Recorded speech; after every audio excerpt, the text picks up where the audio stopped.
자, 오늘 첫 시간의 말씀은 홍해로 인도하신 하나님. 우리 같이 할까요? 홍해로 인도하신 하나님. 네, 홍해로 인도하신 분이 하나님이시다. 저는 여기에 주제를 좀 뒀거든요, 오늘 말씀은. 그래서 저는 이제 본문 위주로 설교를 이렇게 좀 하겠습니다. 그 본문 통해서 한번 교훈을 얻어보시기 바랍니다. 하나님이 홍해로 인도하셨다. 그건 이스라엘 백성이 다 알고 있었다는 거죠. 왜냐하면은 10가지 재앙을 내리신 분도 하나님, 6월절의 은혜를 통해서 광야로 인도하신 분이 하나님이신 것을 알고 있었고, 불과 구름 기둥으로 갈 길을 인도하시고 만나를 내리신 분이 하나님이신 것을 그들은 확실히 인정하고 있었습니다. 얼마나 신이 났겠어요? 얼마나 행복했겠습니까? 우리가 기도할 때, 처음으로 신앙생활할 때 기도하고, 하나님 내가 이 직장을 가야 되겠습니까? 내가 이번에 이 사업을 해야 되겠습니까? 라는 기도를 했을 때 하나님이 어떤 응답을 주셨어요. 그래서 순종했는데 너무 잘 된 거예요.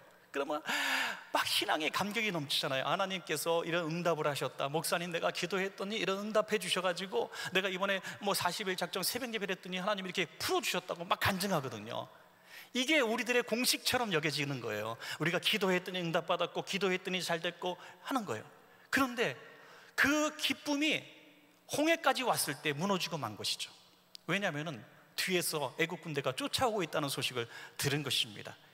그 순간에 홍해를 인도하신 분이 하나님이신 것을 알았더라면, 만나를 내려주시고 메추라기 내려주시는 분이 하나님이신 줄 알았더라면, 그들은 하나님께서 또 다른 계획이 있을 것이라고 예측을 했어야 마땅한 것입니다.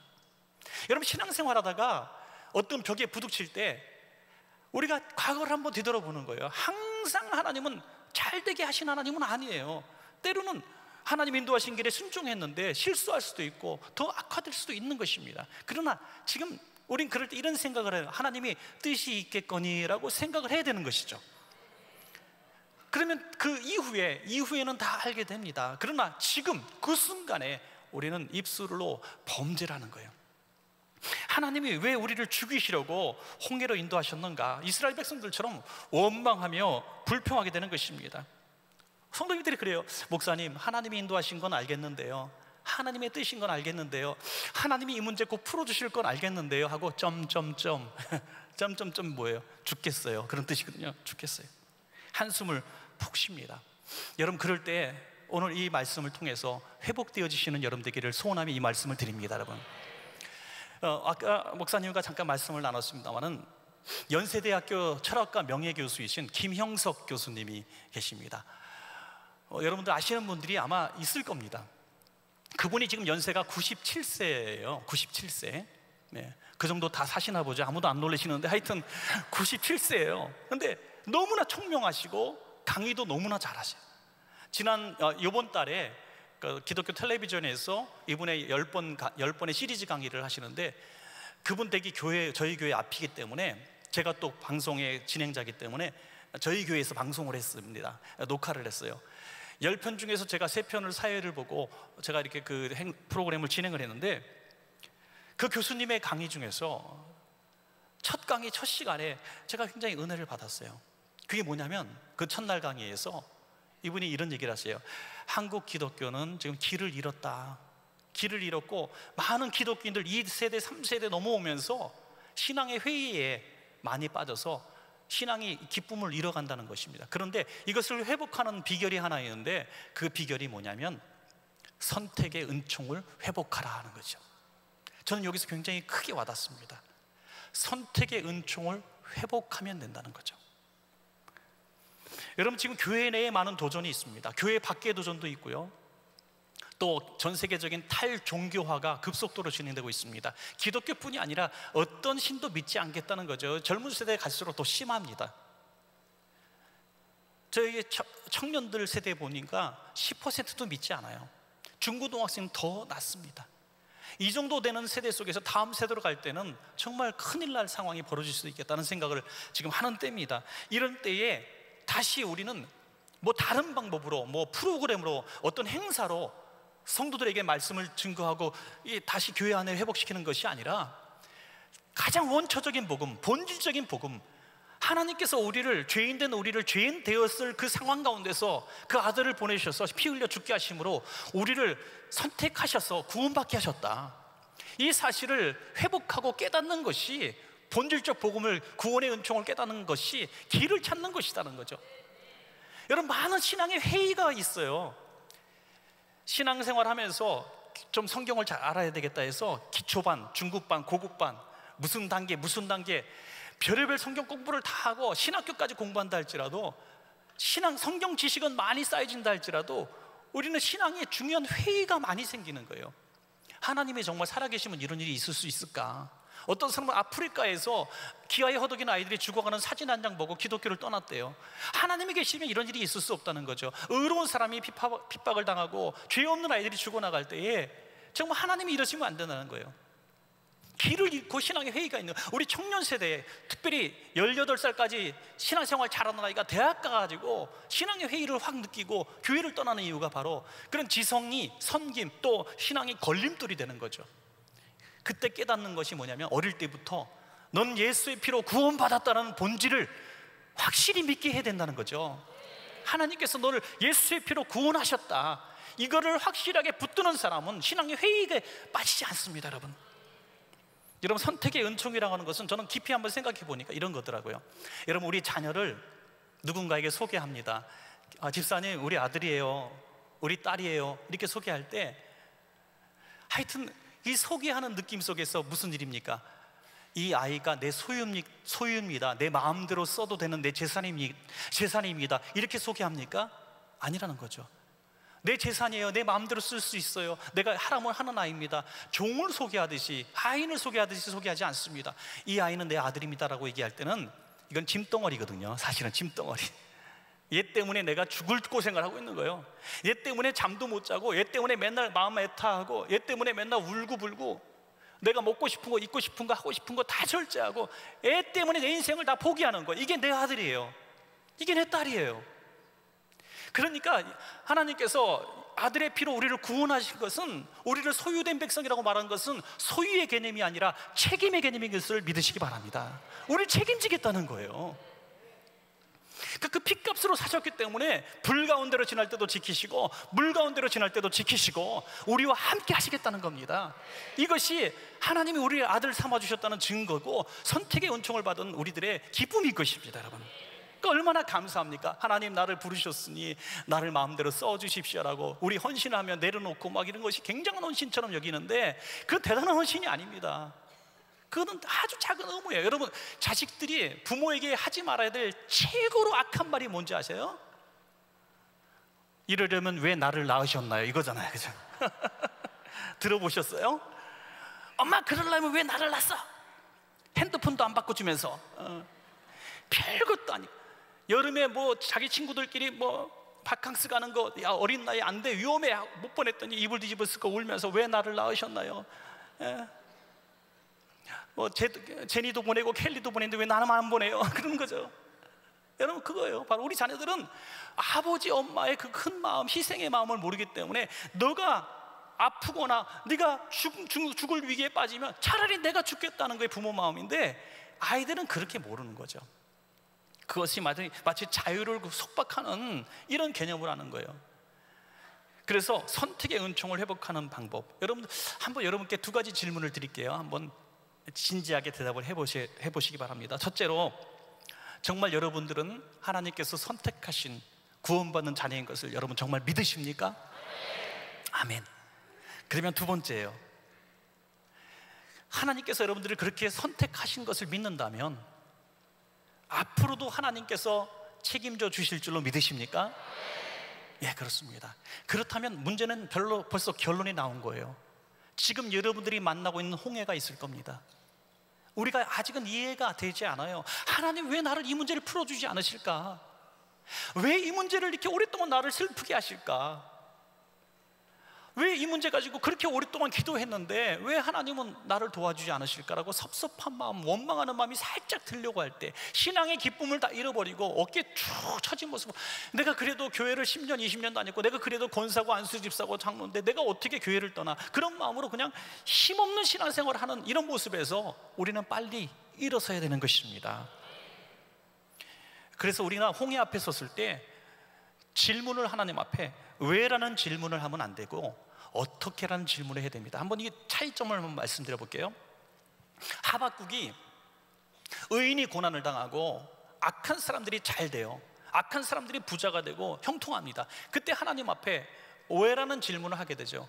하나님, 저들은 잘 되는데요, 제 무화과 나무는 잎이 다 시들어버려요. 먹을 게 없고요, 포도나무에 열매가 없고 감람나무에 소출이 없고 밭에 식물이 없고 또 외양간에 소가 없고 우리의 양이 없습니다. 6가지가 없다고 얘기해요. 없고 다 없대요.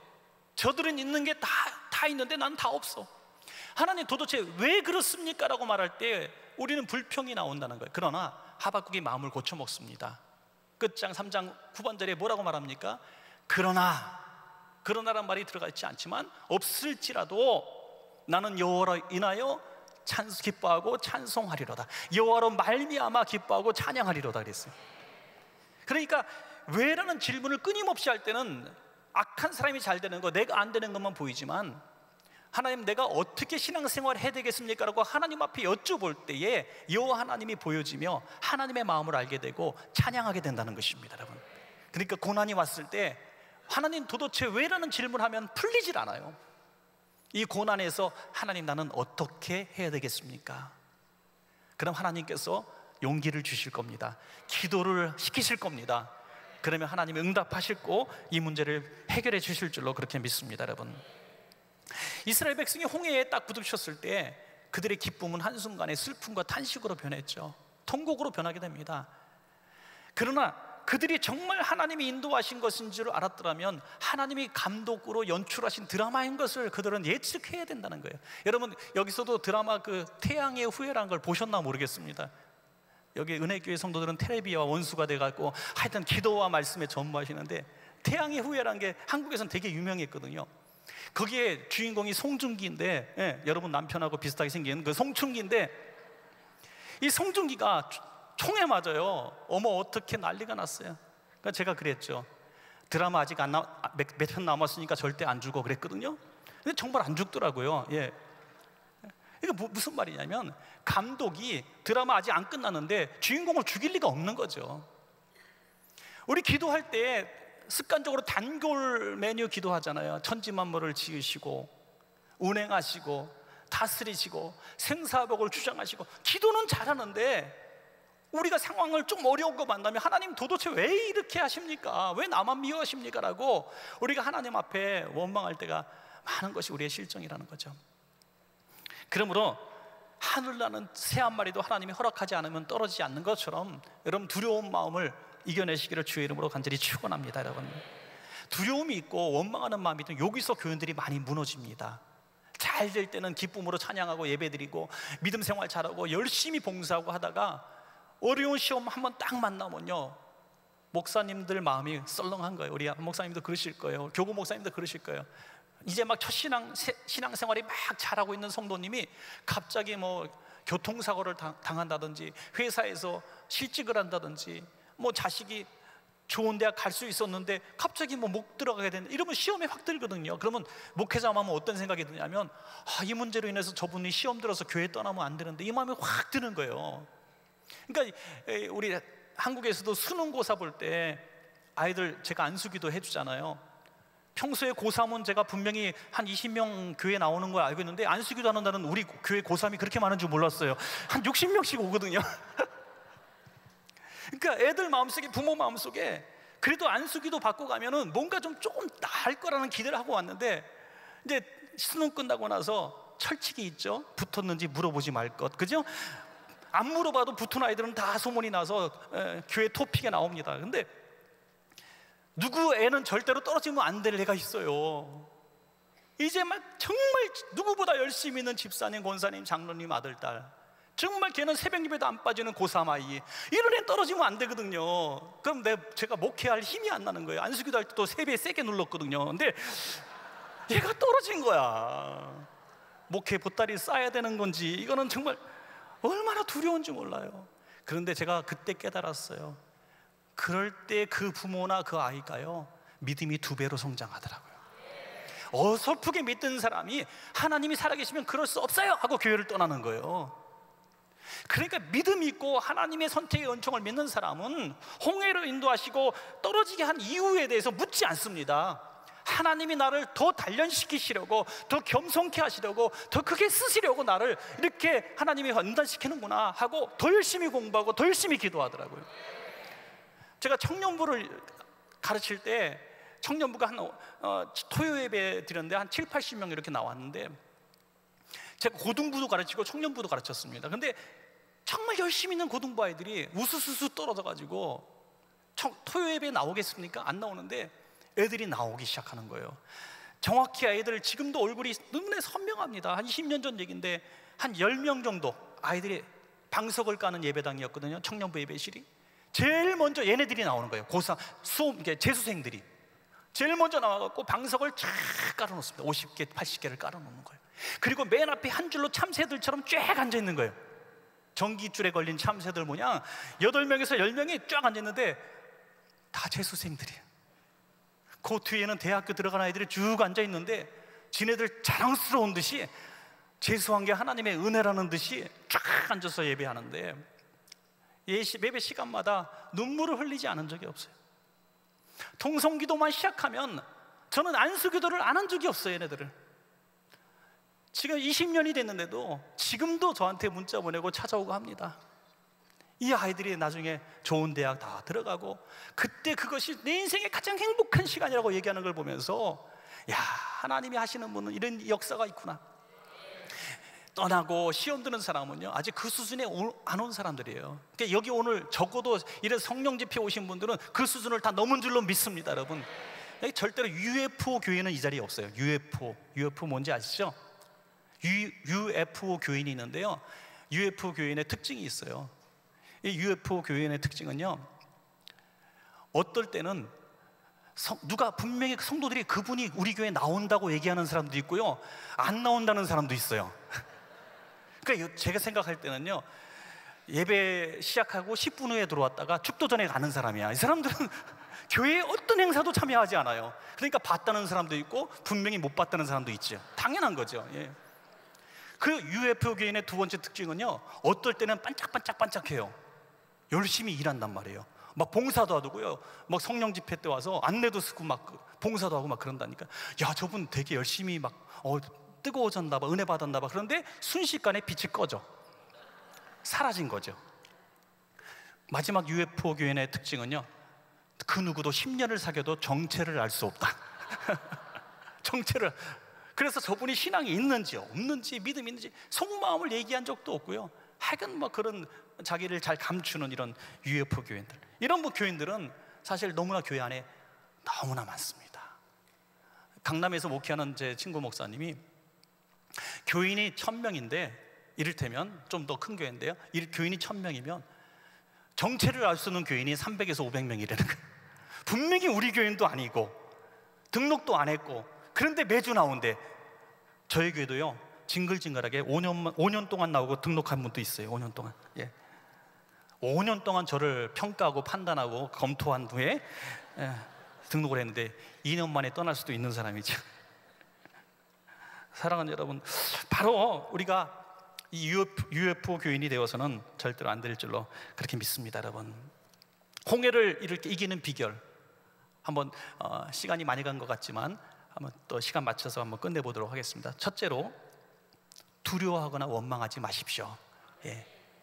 이런 홍해에 맞닥뜨렸을 때 두려워하거나 원망하면 안 됩니다. 철저하게. 두려움과 원망은 마귀가 주는 것이에요. 하나님이 주시는 마음, 성령님이 주시는 마음은 어떤 상황 가운데도 평안함입니다. 한 번은요, 어린아이가, 초등학교 다니는 아이가 학교에서 돌아오다가 덤프트럭에 받쳐가지고 평 날아갔어요. 뼈가 막 많이 부러지고.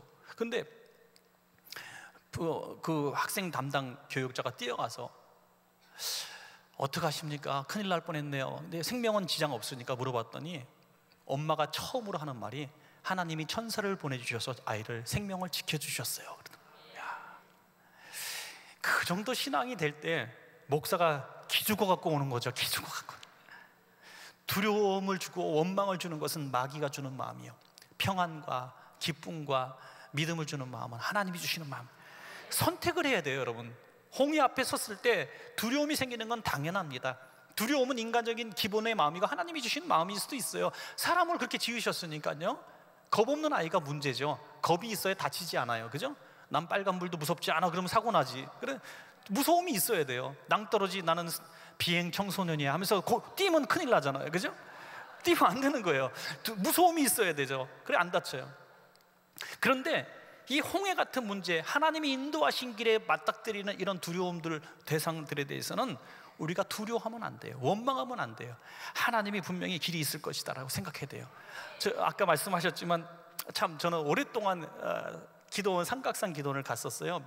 뭐가 뭔지도 모르고 그냥 매주마다 올라갔었고요. 제가 청년부를 오랫동안 했거든요. 저 YM 간사 출신인데 제가 그 청년들을 많이 데리고 매주 토요일마다 청년들을 인솔 해서 산기도, 뭐가 뭔지도 모르고 산기도가, 저는 그냥 목이 쉬어갖고 내려와야 그냥 은혜 받은 걸로 알았으니까 얼마나 웃긴 사람이에요. 그래서 목 안 쉬었어. 이제 내려갈 시간 다 됐는데 목이 안 쉬어. 그러면 해갖고 목이 쉬어갖고 내려갔어. 제도 사역자가 목이 애들보다는 좀 더 쉬어야 되니까 이거 뭔지도 모르고 그냥 그렇게 기도했어. 그리고 매년 여름마다 뭐가 뭔지도 모르고 2박 3일씩 금식 기도했거든요. 그냥 산기도. 제가 제일 많이 갔던 기도원은 오살리 순복음 기도원인데 거기 가면은 이제 지하 완전히 땅굴이 있었어요. 요즘에는 그 별로 없는데 진짜 굴을 파놔갖고 음침한 진짜 토굴 같은 게 있었습니다. 그러면 제가 촛불을 하나 갖고 가서 매번 갈 때마다 하룻밤 거기서 철야하면서 기도했는데 촛불을 켜놓고 기도합니다. 그런데 어떤 날은 편안한데 어떤 날은요 두려움이 오기 시작하는 거예요. 얼마나 무섭습니까 여러분? 뚝 떨어진데 토굴 속에 들어가서 20몇 살짜리가 쥐어쥐어 가는데 갑자기 무서움이 싹 오면요, 옛날에 그런 얘기 참 많이 들었어요. 기도굴에 기도하다가 미친 사람 이야기들, 그런 게 굉장히 많았거든요. 하필이면 그날 기도원 사회 보는 목사님이 밤에 기도하다가 미친 사람들이 가끔씩 돌아다니니까 조심하라 이런 광고도 하고 그러거든요. 그러니까 얼마나 무서운지. 그래서 나중에는 문고리 이렇게 붙들고 쥐어쥐어 하기도. 근데 촛불이 다 꺼지기로 하면요 그 순간에 머리가 쓰고요. 또 어떤 권사님이 기도하다가 귀신이 나타나고 막 씨름한 얘기, 이런 얘기도 하거든요. 그럼 얼마나 무서운지 몰라요. 그 두려움이 한번 오면요 이기기가 어려워요. 끝까지 해서 이기면은 끝까지 밤에 성공할 수 있는데 못 이기면 그냥 와서 포기하고 들어와야 되는 거죠. 그러니까 두려움이란 것은 마귀가 주는 생각이고, 막 두려움 속에서 우리가 쫓기면은 절대로 좋은 결과를 낳을 수가 없습니다. 반드시 싸워서 이기시기 바랍니다, 여러분. 한 번은 제가 청년들을 이끌고 산기도를 갔어요. 얘네들 산기도 한 번도 안 해본 애들 방석 하나씩 들고 쫓아오게 해가지고 산에 올라가가지고 5m, 10m씩 뚝뚝 뛰어났어요. 30여 명 데리고 올라서 서로 잡담하지 못하게 뚝뚝 뛰어놓고 30명을 쫙 산에 깔아놓고 저는 밑에 내려왔죠. 이제 감시한다고. 그리고 1시간 이후에 다 내려오라 그랬어요. 근데 한 청년이 굉장히 열심히 쥐하면서 뭐라고 기도하더라고요. 다른 청년들 별로 소리 안 들리는데. 근데 이 친구가 목이 확 쉬어갖고 왔어요. 너 무슨 기도를 이렇게 했냐 그랬더니 귀신이 자꾸 나타나가지고 사단아 물러가라, 사단아 물러가라, 이 얘기만 1시간 하다 내려온 거예요. 두려움이 오니까 하여튼 그렇게 기도했다. 예. 그래도 그런 기도한 모습이 참 예뻤습니다, 여러분. 여러분, 우리가 두려움이 오면은 절대로 원망하지 말아야 될 것은 하나님이 6월절 은혜를 베풀어 주시고 10가지 재앙을 베풀어 주시고 구름기둥 불기둥으로 인도하셔서 운행하시는 하나님께서 왜 홍해 앞에서 죽이시겠는가 이거죠. 그러려면 구원하지 않으셨겠죠, 차라리. 그러니까 우리가 한번 선택의 은혜, 구원의 은혜를 경험하고 이걸 아까 믿는다고 말씀하신 것처럼 그럼 정말 여러분들의 믿음이라면은 어떤 상황 가운데서도 그 구원의 은총을 회복하면 되는 거예요. 감사하면 되는 거예요. 하나님, 나를 애굽에서 구원해 주신 은혜 감사합니다. 홍해 앞에 왔지만은 하나님께서 반드시 계획이 있을 줄로 저는 믿습니다. 그래야 되는 거예요. 이게 구원의 은혜를 믿는 사람의 모습인 것입니다, 여러분. 세상에 이런 일이라는 프로가 있는데요, 저 목사는 맨날 텔레비나 보다 세상에 이런 일이 보니까 어떤 개가 있는데 이 개가 고기를 줘도 안 먹고 쌀을 줘도 안 먹고 김치만 먹어요. 김치만. 야, 토종 한국 개인 것 같아요. 김치만 먹어. 그래서 고기하고 김치하고 같이 해놨는데 또 김치를 먹는 거예요. 도무지 이해가 안 가서 이 개에 대해서 신기해가지고 텔레비전에 나온 거예요. 그런데 이유가 너무나 감동적이었어요.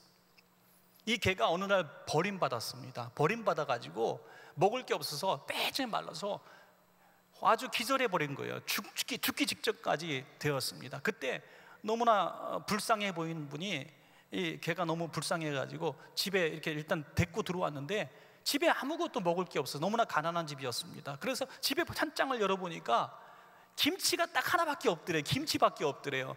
그래서 국물 있는 김치를 이렇게 줘서 원기를 좀 회복할까 했더니 김치를 잘 먹더라는 거예요, 개가. 그 다음부터 이 개가 18번 메뉴가 김치로 바뀐 거예요. 개가 다른 걸 줘도 김치만 먹어요. 이 김치는 나의 구원이요, 이 김치는 나의 반석이요, 나의 은혜로 산성이시로다, 나의 주님이시로다, 그러는 거예요.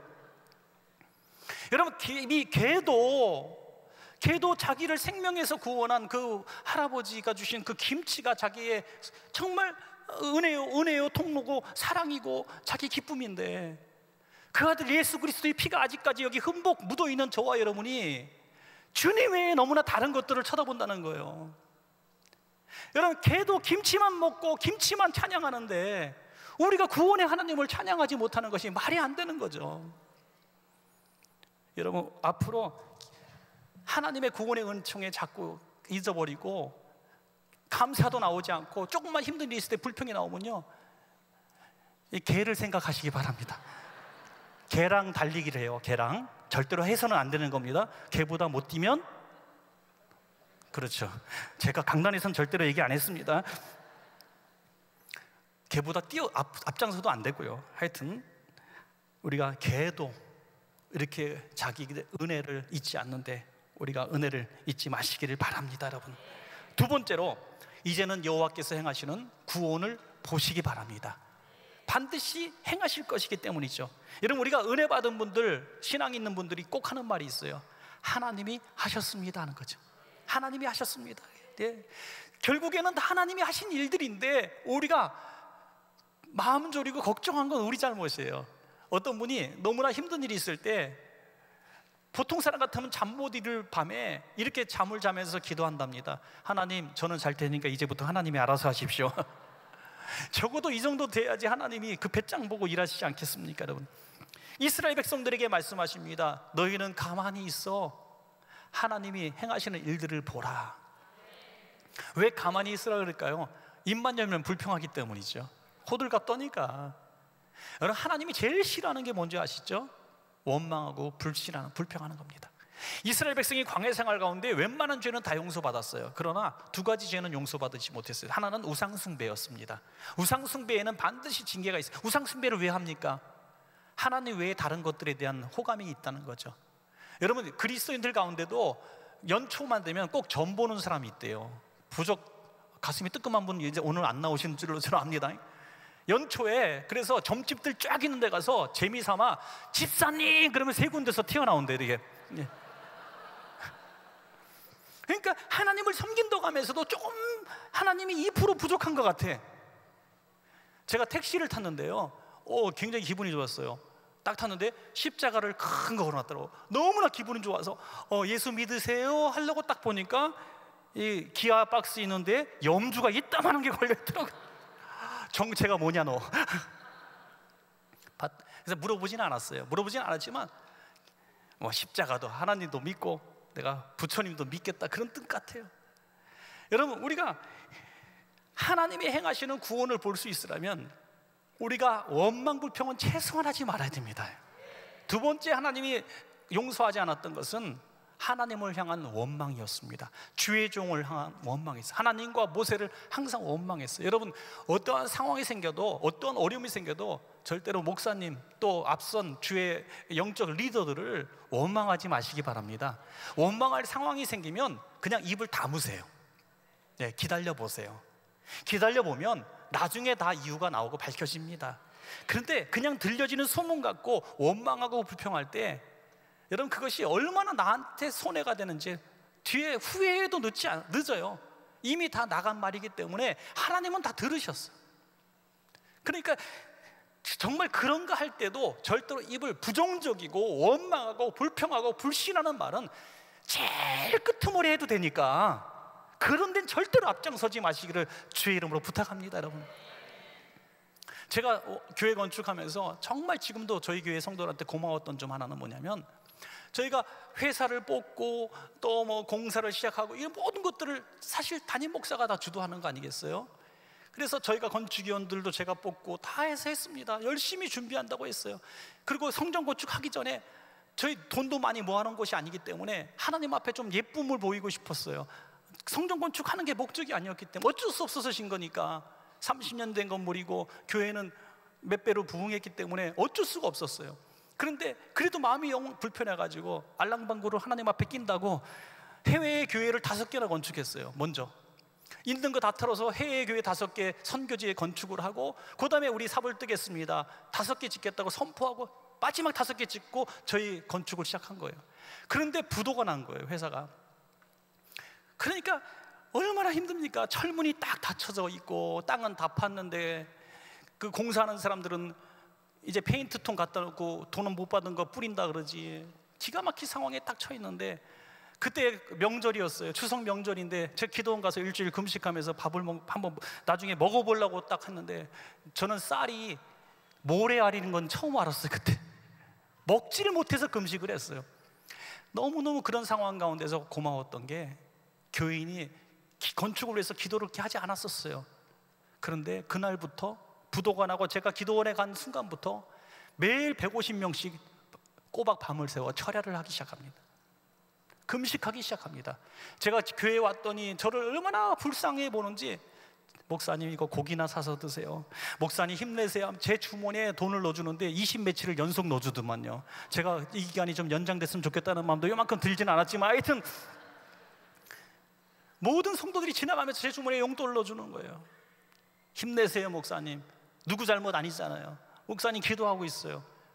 그래서 더 열심히 기도했더니 설계 변경이 되어지고, 그때 계획된 것보다 300평 더 크게 짓고 같은 값으로 짓고 예배당 본당도 더 예쁘게 설계가 되었습니다. 모든 게 합력해서 손을 이뤘어요. 할렐루야. 예. 감사합니다. 이렇게 다른 사람의 잘된 일을 축복해 주시는 여러분들에게 같은 복이 임하시기를 축원합니다. 너무 고맙습니다. 그래서 지금 우리는 이렇게 얘기합니다. 교인들도 얘기해. 부도 안 났으면 큰일 날 뻔했다. 예.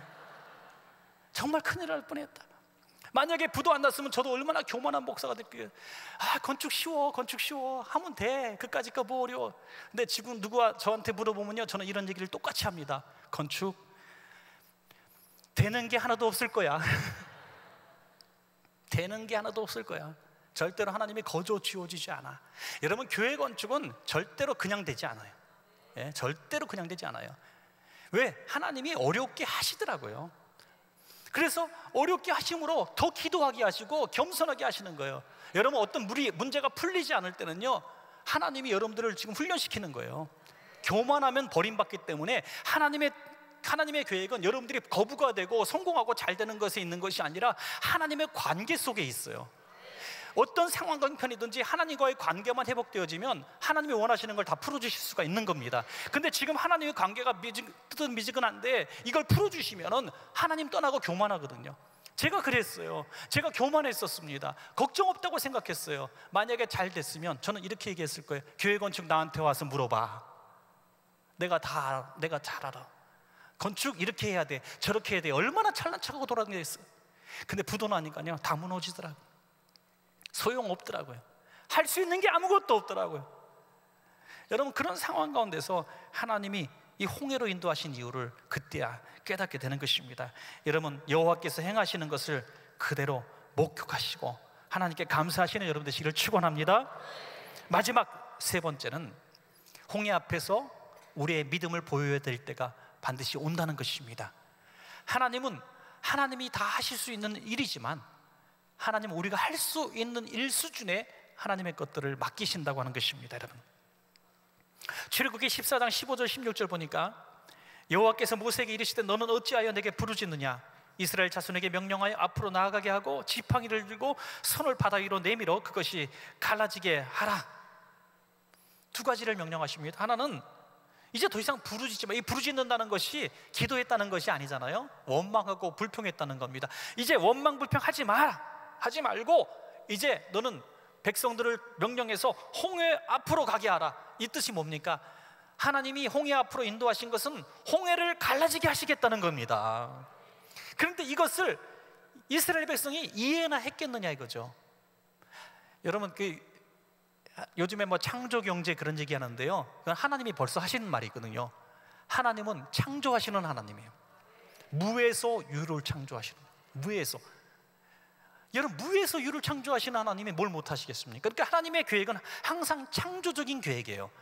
우리가 이해하고 판단하고 예측할 수 있는 일을 행하시는 하나님이라면 저는 하나님 안 믿겠어요. 정말이에요. 그러나 하나님은 우리가 생각하고 예측할 수 있는 것 이상의 상상할 수 없는 것들을 하나님은 계획하시는 분이기 때문에 우리가 하나님을 믿어야 하는 거죠. 그럴 수밖에 없지 않습니까, 여러분? 우리가 다 아는 수준이라면, 과학으로 뭐 어떤 수치로 예측할 수 있는 하나님이라면 우리가 하나님을 왜 의지합니까, 여러분? 이건 안 되는 일 빨리 포기해야죠. 병원 갔는데 의사 선생님이 이건 안 됩니다 하면 포기해야죠. 경제 전문가가 와서 당신 회사 회생 불가능합니다, 그럼 포기해야죠. 그런데 하나님은 창조적인 하나님이기 때문에 우리가 그 말도 내가 들었지만 하나님 앞에서 무릎 꿇고 기도할 수 있는 것입니다. 그러면 우리가 생각하지 못했던 희한한 방법으로 하나님이 이 문제를 풀어주시는 거예요. 홍해를 건너는 방법은 그들은 딱 생각하는 것은 배를 만들어 건너가는 방법, 아니면 애국 군대와 싸워서 이기는 방법, 아니면 돌아서 도망가는 방법, 여러 가지 생각할 수 있었을 거예요. 그러나 홍해를 갈라지게 하는 방법은 생각지도 못했을 거란 말이죠. 하나님이 하시는 일은 상상할 수도 없는 일인데 우리가 그 하나님이 하시는 일을 보는 목전에서 꼭 해야 될 것은 믿음을 보이는 것입니다. 믿음을 보이라는 거예요. 홍해에 정말 발을 디디라는 것입니다. 여러분, 지금까지 살아오시면서 불가능한 일들을 이룬 일들이 한두 가지입니까, 여러분? 지금까지 살아온 게 기적 아닙니까? 여러분, 이민 오신 세대, 여러분 10년 사시고 20년 사시고 30년 사신 분들 있을 건데 뒤돌아보면 울려고 내가 여기 왔던가, 그런 노래가 생각나는 분들 많이 계실 거예요. 얼마나 서럽습니까?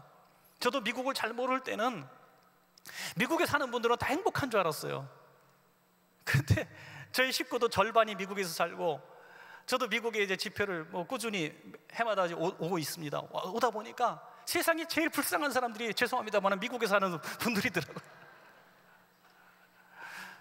월급을 1,000만 원 받는데 야, 너 잘 살겠다. 와서 보니까요, 저보다 훨씬 못 사는 것 같아요. 집 렌트비 350만 원 나가, 세금이 300몇만 원 나가, 300만 원 갖고 살아야 되는데 뭐 또 빠져, 뭐 자동차 기름 넣을 돈도 없더만요. 야, 정말 고생하며 살아요. 그러면서도 참 이 땅을 벗어날 수 없는 이유 중에 하나는 또 사명이 있기 때문에, 또 하나님이 보내신 곳이기 때문에, 또 자식들 때문에 견뎌야 되는 거죠. 신분 문제 걸리죠. 자식 2세들, 여기서 난 자식들하고 대화도 안 통하죠. 여러분, 우리가 어디 가서 내가 마음 놓고 한번 소리라도 치겠습니까? 이런 절박한 상황 가운데서 그냥 겉은 세련되고 지성인이고 미국에서 살고 있고 그래도 꽤 괜찮은 이 플로턴 지역에 살고 있어도 우리 마음은 한없이 가난하고 한없이 무기력하고 한없이 슬픈 거예요, 여러분. 그래서 제가 여러분 마음을 조금 알아요. 여러분, 정말 힘든 상황 가운데 한번 뒤돌아보십시오. 여러분의 하루하루 살아온 게 기적 아닙니까, 여러분? 지금 이만큼 올라서서 그래도 이만큼 살게 된 거 뒤돌아보면 기적 아닙니까, 여러분? 그러면 앞으로도 어떠한 상황이 와도 포기하지 말고 믿음으로 발을 한번 디뎌보시기 바랍니다. 강단에서 목사님께서 어떤 비전을 선포하시면 아이고 너무 어렵다 생각할 필요가 없어요. 더 큰 일도 했는데 이거 못하겠습니까? 비전을 갖고 아멘 하면 못할 일이 없는 것입니다, 여러분. 홍해는 이스라엘 백성을 죽이시려고 인도하신 바다입니까? 살리시려고 인도한 바다입니까? 아멘. 살리시려고 인도한 바다예요. 그렇기 때문에 홍해는 갈라지게 되어 있는 것입니다, 여러분. 고난이 왔을 때 그 고난은 감당할 수 있는 시험 안에 있다는 것을 믿으시기 바랍니다. 그러니까 절대로 원망해서는 안 되는 거예요. 하나님이 인도하시는 방법 보니까 기가 막히지 않습니까? 이스라엘 백성이 걸음이에요. 걸으니까 늦어요. 애국 군대는 마차를 타고 쫓아와요. 금방 잡히는 건 당연합니다. 홍해를 갈라놓으셔도 건너기 전에 다 잡아 죽임을 당해요. 그러니까 하나님께서 어떻게 하십니까? 불과 구름 기둥을, 홍해 앞에 인도하시던 불과 구름 기둥을 애국 군대와 그 사이에 두게 하십니다. 그리고 저쪽은 암흑천지가 되게 만드셔서 이걸 건너오지 못하게 하시고 홍해를 가르세요. 그러니까 이스라엘 백성이 천천히 건너도 여유 있게 홍해를 다 건너게 하신 거죠. 얼마나 기가 막힙니까? 그래서 이제는 홍해를 딱 닫으시면 되잖아요. 그럼 못 건너오잖아. 근데 하나님이 참 이상한 하나님이죠. 구름 기둥을 싹 제거하시더니 쫓아가게 만드는 거야. 애국 군대가 마차를 타고 홍해를 똑같이 건너오고 있어요. 쟤네들은 기도도 안 했는데. 예. 이스라엘 백성만 홍해를 건넌 게 아니에요. 그들도 홍해를 지금 건너고 있는 거예요. 마른 땅을. 그러니까 더 무서운 거죠. 또 죽는다고 아우성을 칠 때 이스라엘 백성이 다 건너고 그들이 거의 다 들어왔을 때 하나님이 그때 홍해를 닫아버리시는 것입니다. 여러분, 하나님의 철저한 계획을, 우리는 신묘막측한 계획을 예상조차 할 수 없고 이해할 수가 없습니다. 하나님의 계획은 다 이미 서 있어요. 그렇기 때문에 신뢰하고 믿고 순종하면 되는 거예요. 여러분, 작은 것, 오병이의 기적 하나를 보셔도 우리는 작은 것 하나님 앞에 보인 거예요. 그 보인 걸 가지고 장정만 5천 명이 먹고 남은 거 아니겠습니까, 여러분? 그러므로 우리는 믿음을 그냥 보이면 되는 거예요. 하나님, 내가 할 수 있는 수준이 여기까지밖에 없습니다 하며 그것만 아는 겁니다. 그러면 하나님이 그 일을 통해서 큰 일을 이루어 주실 줄로 그렇게 믿습니다. 여러분, 제가 한 가지 예화만 드리고 말씀을 오늘 마치겠습니다. 제 친구 목사의 얘기입니다. 제 신대원 친구 동기 목사인데, 이분은 늦게 예수님을 믿었어요.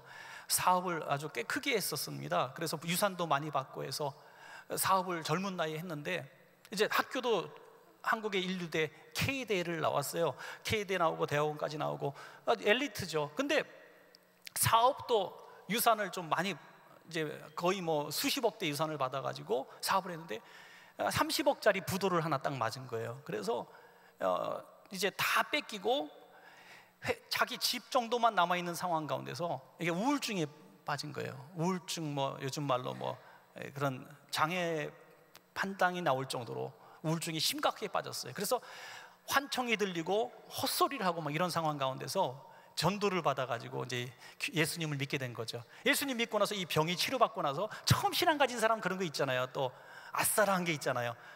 내가 하나님을 만났는데 내가 다른 일을 해서 뭐 하다겠냐. 그거 신학교를 바로 들어버린 거예요. 성경책도 잘 못 찾는 사람이 신학교를 들어왔어요. 하여튼 이제 늦음막히 믿음가, 저보다 한 5살 정도 많은 친구인데, 하여간 늦게 들어왔으니까 얼마나 뜨겁겠어요.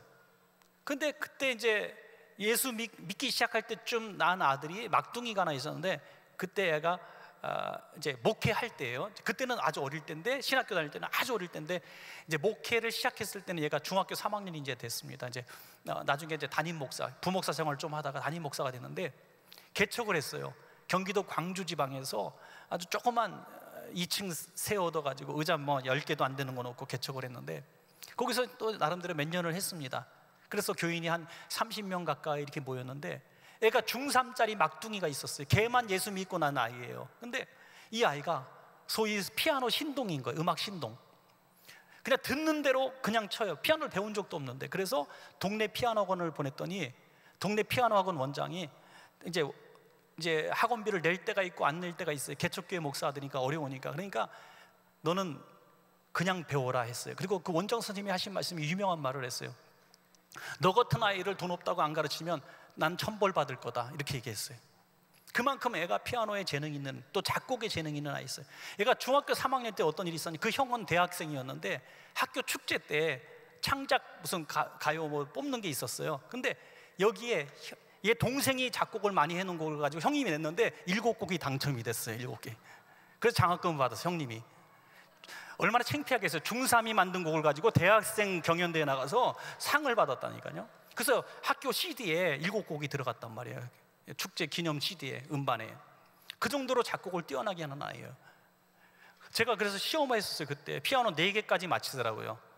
동시에 4개를, 여기 4개를 다 치면 첫 번째 건반부터 끝에 건반까지 그 계명 4개를 다 맞히는 아이였어요.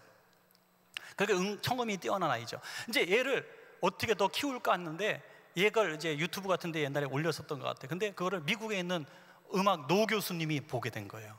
미국에 있는 교수님이 너 그냥 보내라, 내가 너 제자로 삼아서 무료로 가르칠게 한 거예요. 그래서 얼마나 신이 났습니까? 하나님 앞에 너무너무 고맙고 감사해서 애를 중3 때 유학을 무조건 보낸 거죠. 미국에 보냈습니다. 그런데 얼마나 자랑스럽고 좋은 소식인데, 3개월 좀 지났을 때 비보가 들립니다. 애가 병이 들어서 쓰러졌다는 거예요.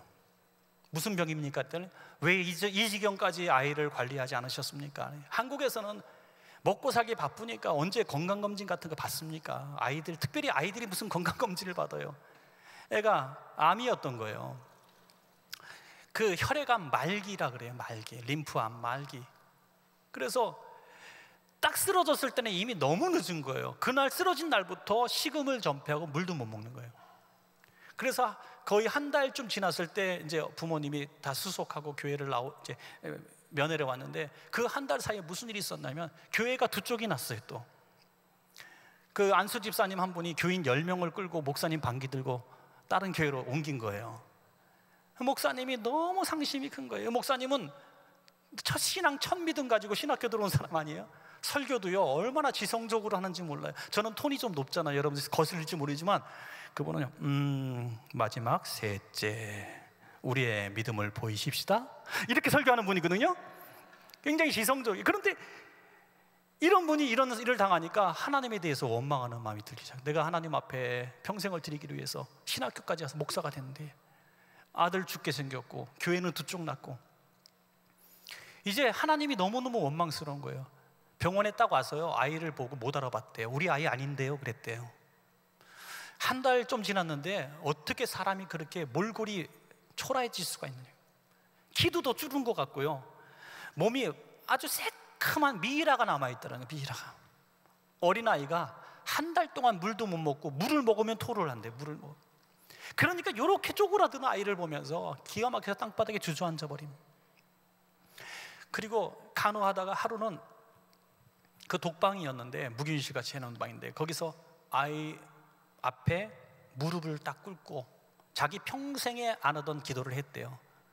하나님 오늘 밤에 나를 데려가 달라는, 죽여달라는. 하나님을 나는 이해할 수 없습니다. 이런 하나님을 난 믿고 싶지 않습니다. 하나님이 도대체 이런 하나님이라면 난 믿지 않겠습니다 한 거예요. 목사의 입에서 나온 말이죠. 그러면서 하나님 앞에 나 오늘 밤에 그냥 이 자리에서 나를 데려가십시오, 막 죽여달라고 기도를 한참 했대요. 무릎을 꿇고 아이 침대 밑에서. 그리고 한참 기도하니까 기도가 살짝 바뀌는데 뭐라고 기도하냐면 아이를 살려주시지 않으려면 죽여주십시오라고 조금 조건이 걸린 기도를 하기 시작했어요. 아이를 살려주시든지 저를 죽여주시든지. 전에는 무조건 죽여달라고 그래요. 화가 나가지고. 그리고 그렇게 기도를 밤새, 자기 평생에 처음 그런 기도를 한 거예요. 밤을 새워서 기도한 거예요. 그리고 아침에 쓰러져 있는데, 지쳐 있는데 아들이 눈을 뜨더니 한 첫 마디가, 여러분 정말 놀라운 말을 했어요. 저는 가감없이 제 친구예요. 이거 CBS 방송국에서도 나온 얘기입니다. 뭐라고 얘기했냐면 첫 마디가 아빠 하나님이 나 고쳐주셨어요 그랬어요. 네, 할렐루야. 그 얘기를 딱 듣는 순간 아빠에게 믿음이 확 왔어요. 친구 목사에게 어떻게 너는 그런 생각을 했니? 물어보니까 꿈속에 하나님이, 주님이 나타나셔서 너 이제 고쳤다가 넌 낫다 이렇게 얘기해 주셨다는 거예요. 그리고선 더 신령한 세계를 보여주셨는데 아빠 지금 교회의 상황을 다 얘기하더라는 거예요. 아빠 아무개 집사님, 아무개 권사님 뭐 무슨 일이 있었지 뭐 이런 얘기를 하는 거예요. 평생 얘기한 적이 없는데 그 얘기를 다 하더니 그들의 미래까지 얘기하더라는 거예요. 너무나 두렵고 무서운 얘기를 하더라는 거예요. 그러더니 자기는 앞으로 평생을 자기는 선교하며 살겠다고 얘기하더라는 거예요. 그러면서 별의별 얘기를 다 했는데 정말 너 이제 아빠가 너 응답대로 나면은 아빠랑 여행 가자 그랬대요. 그러더니 아빠 내가 나서 여행 가는 것보다 중요한 게 있어요. 23짜리가 뭐냐 그랬더니 복음을 증거해야지요, 선교해야죠 그러고 있다라는 거예요. 너무 놀라운 일 아닙니까? 그래서 목사가 부끄러움을 당했다. 그리고 나서 그날, 여러분 정말 거짓말 없이 얘기하는데 목사가 이렇게 얘기 안 해도 거짓말인지 알겠지만 정말 거짓말 같은 일이 벌어지는데 그날부터 애가 밥을 먹기 시작했습니다. 식사가 됐어요. 네. 그날부터 식사가 돼가지고 이제 얼굴이 혈색이 돌아오고 하더니 완치됐다는 얘기는 없지만 몸은 정상으로 돌아왔고 얼굴이 혈색이 회복돼서 누구든지 얘는 낫다고 얘기할 정도가 된 거예요. 그래서 퇴원하려고 보니까 퇴원을 안 시켜주네요. 왜 퇴원 안 시켜줄까요? 당연하죠. 병원비가 억대의 병원비가 쌓여 있는 거예요. 억대. 이걸 누가 해결할 방법이 없는 거예요. 가난한 개척교회 목사들이 여기 누워있는데 누가 이 돈을 대주겠습니까? 이것 때문에 또 이제는 애는 살려줬지만 돈을 없어 퇴원을 못 시키고 울고불고 기도하는데, 그 병원에서 또 국가 사회복지 연결하는 사회복지사가 있다네요. 병원 관계. 그분이 한국계인이었던 거예요. 한국계. 그분이 측은히 여겨가지고, 그래도 동족이라고 불쌍히 여겨서 자기가 자기 일처럼 백방으로 해가지고 극빈자로 어떻게 유학생 해가지고 1원도 안 내고 무료로 나왔다는 겁니다. 할렐루야. 너무너무 놀라운 일이에요. 지금 얘가 얼마나 건강한지 몰라요. 지금 6년 전 얘기입니다. 이게 지금 고등학생 3학년이 됐는데, 지금 피아노로 그 지역에서는 모르는 사람이 없어요. 뭐 시향하고 협연하고 놀랍게 지금 활동을 하고 있고요. 얘가 좋은 학교에 이제 들어갈 겁니다. 한일종 예비학교에 지금 들어가 있어요. 그래서 한국예술종합학교에 이제 들어가면은 또 여러분께 또 언제 소개할 일이 있을지 모르겠지만, 하여튼 너무나 은혜롭게 잘 지내고 있어요. 걔가 한 3개월 미국에 나중에 몸조리하고 왔을 때, 제가 처음 만났을 때 뭐 먹고 싶냐 그랬더니 햄버거가 먹고 싶다 그래서 햄버거 이만한 거를 다 먹는 모습 보면 얼마나 행복했는지 몰라요. 제 친한 친구 아들입니다. 여러분, 사랑하는 여러분, 그때 상황에 그 목사님이 그런 상황 가운데서 하나님을 원망하고 기도하고 통곡했지만, 지금 그 목사님은 완전히 달라진 목사님이 됐어요. 저보다 더 톤이 크고요, 저보다 더 부르짖는 기도하고요. 그분의 메시지 들으면 하나님이 정말 살아계신 것 같아. 예. 살아계신 것 같으면 안 되는 거구나. 하여튼 그분의 메시지 들으면 하나님이 살아계심을 믿게 돼요. 예. 산 간증이 있으니까 막 뜨거운 목사 불덩어리가 돼 있단 말이에요. 그러니까 아기가 안 아팠으면 어떡할 뻔했어요. 여러분, 사랑하는 여러분, 왜 나만 겪는 고난이냐는 그런 노래가 있잖아요. 김석균 씨가 지은 의미가 있대요. 자기가 이제 그 뇌성마비 장애를 가진 어린 자매하고 이렇게 통화를 했는데, 이 자매가 늘 김석균 씨한테 투정을 좀 부렸나 봐요. 메시지도 보내고. 그런데 편지를 받게 돼요. 무슨 편지 내용이냐면, 자기는 이제 뇌성마비고 너무나 가난하고 또 엄마가 믿지 않는 엄마래요. 그래서 자기가 신앙생활을 하고 예수님을 영접을 했지만 교회를 못 나가게 하는 거예요. 엄마가 너 창피하다고, 너 그런 꼴로 어디 나가 하면서 집에 가둬만 이제 두는 거죠. 그리고 엄마가 일 나가시니까 하루 종일 집안에서 엄마를 그렇게 원망하고 있었던 거죠. 그런데 어느 날 너무나 울면서 기도하고, 나는 왜 이렇게 불행할까? 나는 이렇게 병을 가지고 태어났을까? 엄마는 왜 이렇게 가난할까? 왜 이렇게 나를 교회를 못 가게 할까? 막 별의별 하면서 너무나 괴로워할 때 주님께서 음성을 주셨대. 두 마디를. 내가 너를 사랑한다. 그리고 따라 너는 누구보다 아름다워. 이렇게 말씀하시더라고요. 그래갖고 이거 너무나 기뻐가지고 김석규 씨한테 편지를 보냈어요. 어떻게 썼냐면, 어느 날 엄마가 밥상을 차려놓고 나갔는데 그렇게 고맙더라는 거예요. 처음으로 엄마한테 고마운 마음이 든 거예요. 그래서 이렇게 썼어요. 하나님, 나는 엄마한테 따뜻한 밥 한 그릇 해드린 적 없는데 엄마는 그래도 찬밥이라도 저한테 늘 차려주시니 고마워요. 나는 엄마한테 옷 한 벌 해드린 적이 없는데 엄마는 이렇게 발가벗지 않게 해주셨어요. 그 은혜 갚을 길이 없어요. 하나님이 엄마에게 대신 갚아주세요. 아기가 완전히 바뀐 거예요. 엄마한테 원망하고 불평했던 아이가 엄마한테 고마워하고 엄마한테 그 너무나 고마움을 표시하는 이런 아이로 바뀐 거예요. 너무나 감동을 받아갖고 지은 찬양이 왜 나만 겪는 고난이냐고, 이 찬양입니다.